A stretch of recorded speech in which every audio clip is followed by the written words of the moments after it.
Hello, all of you. I'm Vijay Arora from Amarjyoti Knowledge and I again welcome you on my YouTube channel.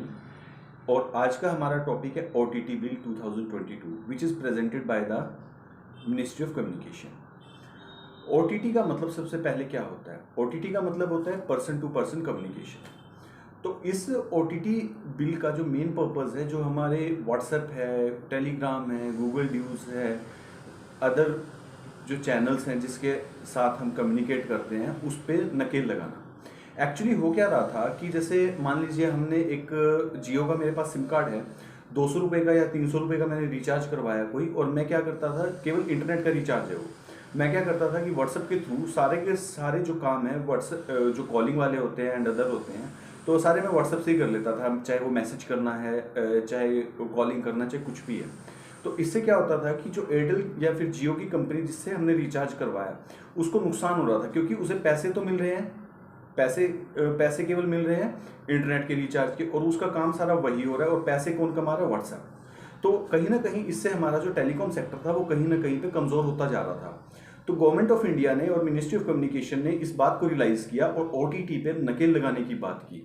तो इन्होंने सब 3 bills को effect करेगा ये OTT bill. सबसे पहला है Indian telegraph act 1885, wirelessly telegraph act 1999 and telegraph wireless unlawful act 1950। ये 3 बिल हैं जिससे ये इफेक्ट करेगा। और सबसे पहले OTT और TSP मतलब टेलीकॉम सर्विस प्रोवाइडर, और OTT दोनों को सेम कैटेगरी में लेके आया गया। अब क्या होता था कि जब भी मान लीजिए कोई भी स्पेक्ट्रम एलोकेशन हुआ तो TSP को उसकी एक कीमत देनी पड़ती थी। अब OTT में भी सेम ही रहेगा और उसको भी लाइसेंस देने की ज़रूरत पड़ेगी। जिससे क्या होगा, जिससे वे गवर्नमेंट ऑफ इंडिया के प्रॉपर अंडर में और अंडर सर्विलेंस में आ जाएंगे। और जो व्हाट्सएप अपनी धौंस दिखाता है कि हम 100% पर्सनल हैं, 100% प्राइवेसी है हमारे पास, तो उससे कहीं ना कहीं ये चीज़ को भी हमें छुटकारा मिलेगा और हमारी नेशनल सिक्योरिटी में भी इससे हमें हेल्प मिल सकती है।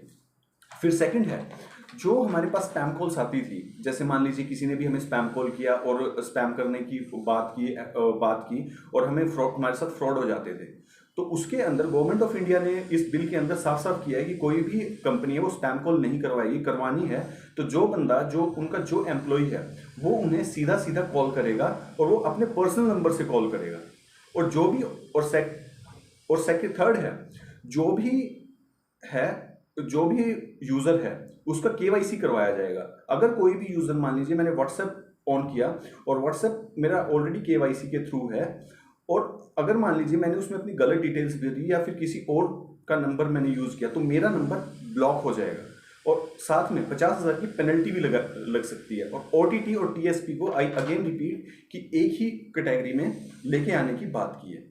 और जो इंटरनेट शटडाउन होता था वो temporary suspension of telecom service rule 2017 के अंदर होता था। अब इसके लिए एक स्टैंडिंग कमेटी बनाई जाएगी और इस स्टैंडिंग कमेटी के अंडर ही की रिकमेंडेशन और इनकी जुरिडिक्शन पे ही इंटरनेट का शटडाउन किया जाएगा कि क्यों किया जाए, कैसे किया जाए।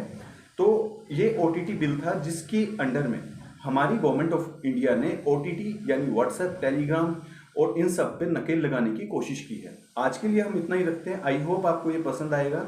Please like, share and subscribe and comment if you like it. Thank you so much and have a nice day. Bye bye.